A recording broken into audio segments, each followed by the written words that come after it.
way that leaves sit on a branch. The key ones that I want to focus on are on the slide here, and I think it's best to focus on these four for now in the introductory stage because they are the most common and they are the kind of leading factors that when you look at more complicated arrangements, they are often based off of these ones. Keep in mind with all of these that there is variation, and sometimes what might appear as an alternate may be quite similar to an opposite, and what might be opposite might be sub-opposite or alternate. So to start off with, we'll start with alternate.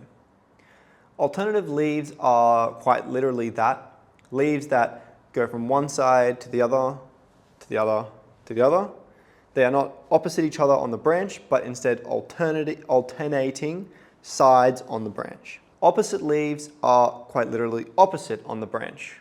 They are in pairs on the branch going up, always opposite each other.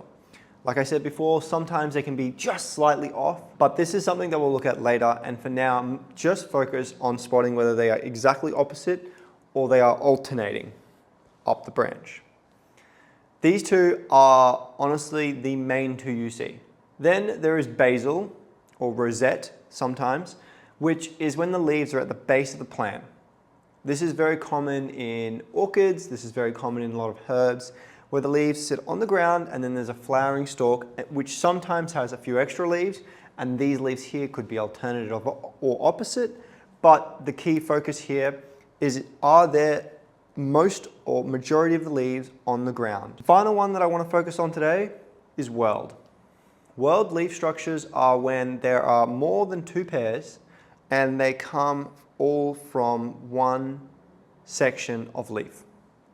So as you can see in the diagram, there are many leaves coming from the same point on the stem, and then they go up and there's another section of the same arrangement. Whorled or whorled leaves differ from opposite leaf arrangements in having more than two per set of leaves. If you have any questions, as always, feel free to leave a comment, jump into the community section and ask a comment there. I'm super happy to help as many people as I can. Let's move on to leaf shapes.